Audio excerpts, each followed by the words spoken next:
Bonjour à tous, ravi de vous retrouver dans ce Morning Echo du vendredi 29 mars 2019.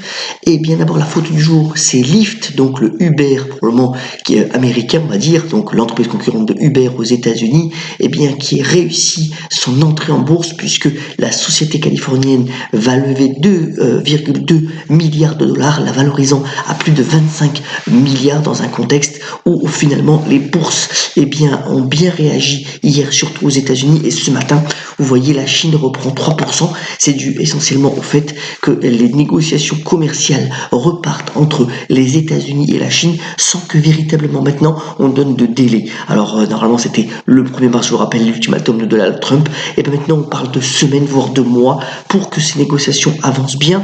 Alors il y a effectivement des avancées qui sont données par les négociateurs, mais rien encore de concret, ce qui n'empêche pas, vous voyez, la bourse chinoise d'avoir connu finalement un excellent trimestre en reprenant plus d'un quart de sa valeur, plus de 27% de performance.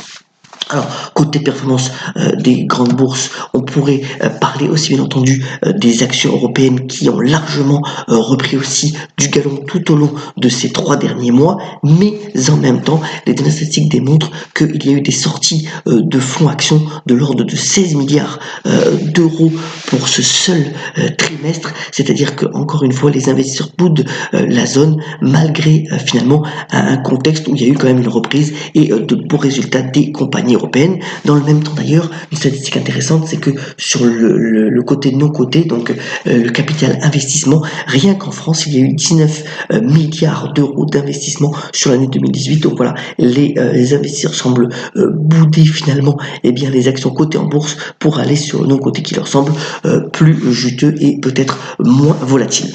Alors l'autre événement clé de la journée, c'est bien entendu nouveau vote au Parlement britannique, le 3e. Alors là, c'est juste sur la sortie éventuelle du Royaume-Uni, voir si ce vote peut ou pas fonctionner. Alors s'il fonctionne, ça veut dire que tout est possible pour arriver finalement à une négociation longue avec l'Union européenne. En revanche, si c'est le non qui l'emporte, c'est l'incertitude complète, sur fond d'ailleurs de complète révolte du patronat britannique qui n'est vraiment pas content sur cette session. Et je vous rappelle qu'on était le 29 mars aujourd'hui, ce aurait été normalement la date officielle du Brexit telle qu'elle avait été décidée il y a maintenant 24 mois. Donc on verra l'issue de ce vote cet après-midi au Parlement britannique, mais c'est l'incertitude toujours complète. Autre nouvelle aussi, je vous avais parlé du cours déprimé du café il y a 2 jours. Vous voyez aussi que si l'on fait le bilan des différentes matières premières, c'est aussi le cas du blé. Le blé est aussi assez déprimé, c'est d'ailleurs la courbe en bleu, donc une performance assez similaire au café, contrairement aux autres matières premières dont le pétrole qui a repris 30% depuis le début de l'année, et finalement on voit que l'ensemble des matières premières dans leur ensemble global ont pris entre 7 et 8%, mais vous voyez quand même que les matières premières agricoles ont largement sous-performé durant ces 3 derniers mois.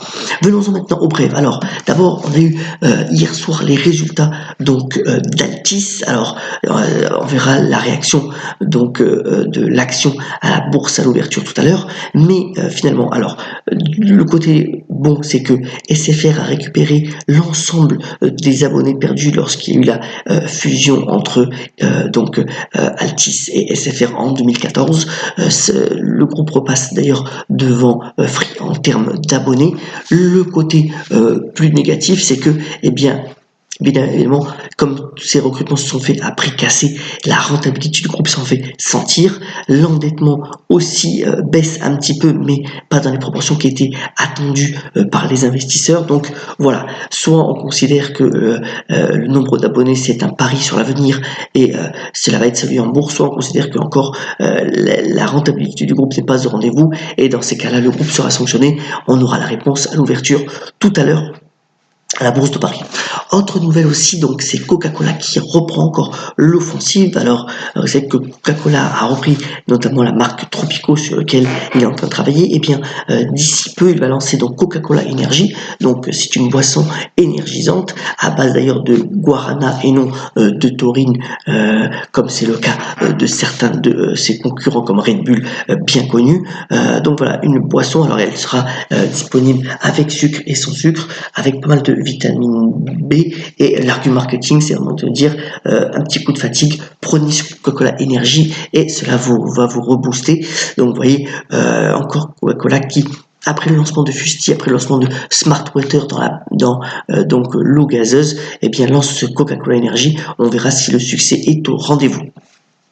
Autre nouvelle toujours dans l'agroalimentaire, d'abord le graphique de droite, donc Mondelez International qui serait sur le point de racheter finalement les biscuits australiens du groupe Campbell aux États-Unis pour 2,5 milliards de dollars, ce qui permettrait, alors Mondelez, pour la petite histoire, c'est notamment le distributeur et le fabricant des bons gâteaux Oreo, qui est apprécié par les gourmands donc au niveau de la biscuiterie. Donc voilà, une belle acquisition qui permettra encore d'augmenter le portefeuille pour Mondelez International.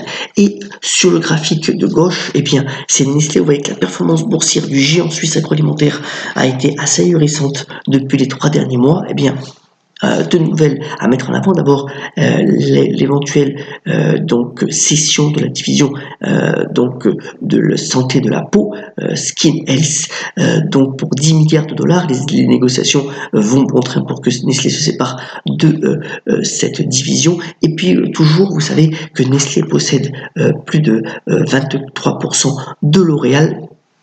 C'est une participation qui est valorisée à 39 milliards d'euros avec la hausse aussi de L'Oréal, ce qui fait finalement un trésor de guerre assez considérable pour le géant suisse qui pourrait procéder à encore un mouvement stratégique majeur dans les prochains mois. Donc Nestlé toujours à suivre avec attention. Alors, dans le secteur du luxe, là aussi, je voulais faire un point parce que véritablement, le secteur du luxe a été le plus entouré, notamment pour expliquer la performance du CAC 40 à la Bourse de Paris. Vous voyez que c'est les trois graphes, les trois courbes donc en haut, qui montrent que la performance a été entre 25 et 30%.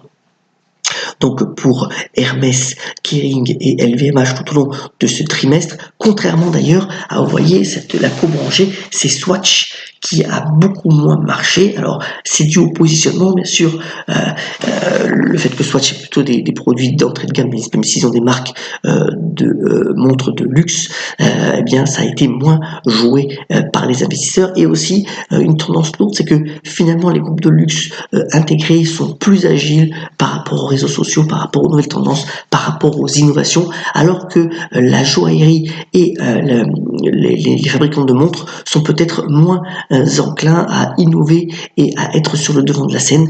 Donc voilà, on voit une différence. Alors est-ce que Swatch va effectuer un rattrapage sur la deuxième partie de l'année? C'est possible, mais les groupes de luxe restent toujours pour le moment le fer de lance de l'investissement dans ce domaine. Alors, terminons ce Morning Echo en montrant que finalement il y a la sortie pour se détendre de 2 albums de soul assez incroyables. D'abord, eh bien, le regretté Marvin Gaye, dont la sortie de You're the Man, un album où il était plutôt d'ailleurs dépressif, mais de très bonne qualité au niveau de ses chansons, eh bien, ressort